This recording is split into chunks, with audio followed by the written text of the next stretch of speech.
ልብ በሉ ወንድሜ ዝሙት መስራት ከእስልምና አያስወጣም ከባድ ወንጀል ነው ኸምር መጠጣት ከእስልምና አያስወጣም ከባድ ወንጀል ነው መስረቅ ከእስልምና አያስወጣም ከባድ ወንጀል ነው ነገ የውመል ቂያማ የሰው ሐቅ ነውና ራቆትን ያስቀራል ካልመለስክ ግልጽ ነው አይደል ነገር ግን እኔ ዝሙት ማልፈጽመው እንደው በሽታ የሚባል ነገር እንዳይመጣብኝ እንጂ ሚከለክል ነገር የለም ቢል አላህ ሐራም ያደረገው ምን አደረገው ሐላል አደረገው የዛ አይነት ሰው ይከፍራል ነው ኮሚልቱ ዑለማዎች ለምን አላህ ሐራም ያደረገውን ሐላል ማድረግ ከባድ ነው ኸምር ነው ጉበቴን እንዳይጎዳ እንጂ ሚከለክል ነገር የለም ማን ነው ሐራም ያደረገው ቢል ይከፍራል ነው የሚሉት ተመልከት በምላስ በመናገር ብቻ አንተ በመጠጣት አትከፍርም ወንጀለኛ ነህ ነገር ግን ሳትጠጣው ዝሙትንም ሳትፈጽመው ይፈቀዳል ብትል ከባዱ ይሄ ነው አደጋ ላይ ወደክ ጥንቃቄ ይፈልጋል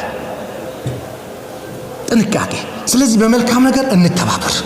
በመልካም ነገር ላይ ተስፋፋ እንዴ ነብዩ ሰለላሁ ዐለይሂ ወሰለም እኮ የቀራቸው ነገር የለም የመንገድ ሐቅ ብሎ እኮ አስተምሮናል አንድ ሐዲስ ላይ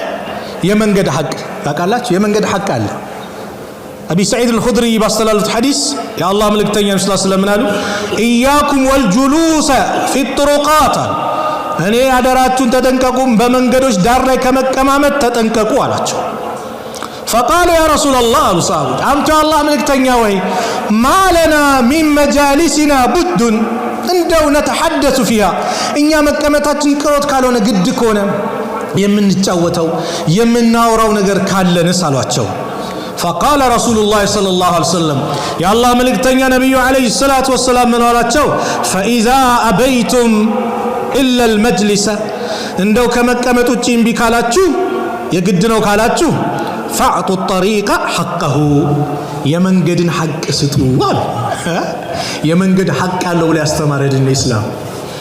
قالوا وما حق الطريق يا رسول الله أنت الله ملكتنيا وي يمنقد حق من دنوال قال غض البصر عين صبر مادرق እዛ ቦታ ላይ ቁጭ ብለ ያቺኛውንም እዛ እስክትተማዘዝ መሸኘት አያስፈልግህም ነው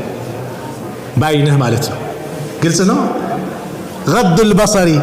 عين صبر مادرق وكف الأذى ሰውንም አዛ ከማድረግ መጠንቀቅ አዛ ለማድረግ አለ አይደል ድንጋይ ይወረወረ ሰውን አዛ ማድረግ ሰላምታም ደግሞ ከቀረበል መመለስ አሰላሙ አለይኩም ስትባል ወአለይኩም ሰላም እንዳትሰላች ሐቅ ነው والامر بالمعروف